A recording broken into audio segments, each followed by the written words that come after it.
শিক্ষা মন্ত্রণালয় ও ঢাকা শিক্ষা বোর্ড কর্তৃক স্বীকৃতি গণমাধ্যমে ক্যামব্রিয়ানের এমন বিজ্ঞাপনে আকৃষ্ট হয়ে প্রতি বছর ভর্তি হচ্ছে হাজার হাজার শিক্ষার্থী সহ ঢাকা শিক্ষা বোর্ডের। তবে ভর্তি হবার পর ডিজিটাল শিক্ষার নামে প্রতিষ্ঠানটি নানা কৌশলে বিপুল অঙ্কের টাকা আদায় করছে বলে অভিযোগ করেছেন শিক্ষার্থী ও অভিভাবকরা। 3 লক্ষ টাকা দিয়ে ভর্তি করানো হয়, সবকিছু মিলে 2 বছর আমাদের থেকে 5.5 থেকে 6 লাখ কিন্তু পড়েই যায়। ক্যামব্রিয়ানের ভর্তি বিজ্ঞপ্তি ও তাদের সরবরাহকৃত তথ্য থেকে জানা যায়, এই প্রতিষ্ঠানে প্লে থেকে অষ্টম শ্রেণী পর্যন্ত বাংলা মাধ্যমের শিক্ষার্থীদের কাছ থেকে ক্যামব্রিয়ানের মোট আয় 31 কোটি 62 লক্ষ টাকা।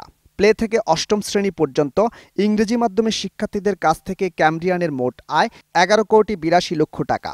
নবম শ্রেণীর বাংলা মাধ্যমের শিক্ষার্থীদের কাছ থেকে ক্যামব্রিয়ানের মোট আয় 20 কোটি 9 লক্ষ টাকা। নবম শ্রেণীর ইংরেজি মাধ্যমের শিক্ষার্থীদের কাছ থেকে ক্যামব্রিয়ানের মোট আয় 3 কোটি 88 লক্ষ টাকা। একাদশ শ্রেণীর বাংলা মাধ্যমের শিক্ষার্থীদের কাছ থেকে ক্যামব্রিয়ানের মোট আয় 50 কোটি 56 লক্ষ টাকা।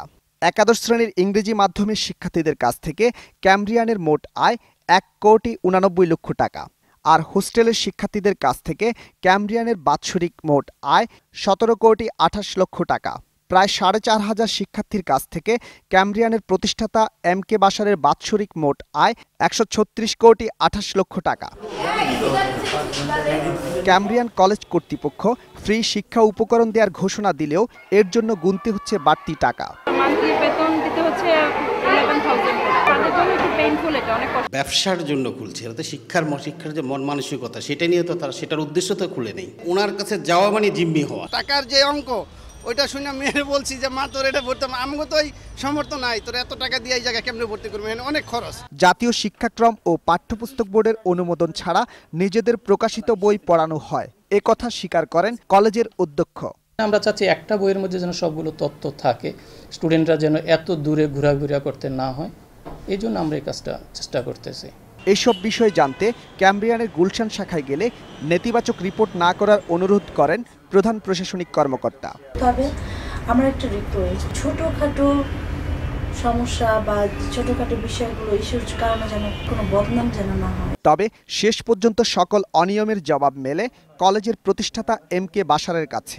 সবচেয়ে বেশি expensive Cambrian school and college, এই বিষয়টা নিয়ে আমরা তো প্রতিনিয়তই প্রশ্নের মুখোমুখি হচ্ছি। যার টাকা আছে সে ওয়েস্টার্নই খাবে, টাকা নেই সেও যদি বলে যে আমি না ওখানেই খাবো, তাহলে হবে? শিক্ষার নামে এসব অনিয়ম ও প্রতারণা বন্ধে ক্যামব্রিয়ান কলেজকে তলব করা হবে বলে জানান শিক্ষা সংশ্লিষ্টরা। এটা তো এক ধরনের প্রতারণায় বলা যায় যে আমরা তাদের বিরুদ্ধে অ্যাকশনে যাব, তাদের স্বীকৃতি বাতিল, যেটুকু করেছে সেখান থেকে ফিরে আসার জন্য ওয়ার্নিং দেওয়া। সকলের দৃষ্টিতে আসা উচিত। আপনার এই খবরটা প্রচার দিলে তার দশজন জানতে পারবে, বুঝতে পারবে যে না এর মধ্যে ডাল মে কুচ কালা হয়, কেউ রেহাই পাবে না, এখন আইনে তো সবাই জড়াই যাবে। রাকিব হাসান, 21 টেলিভিশন, ঢাকা।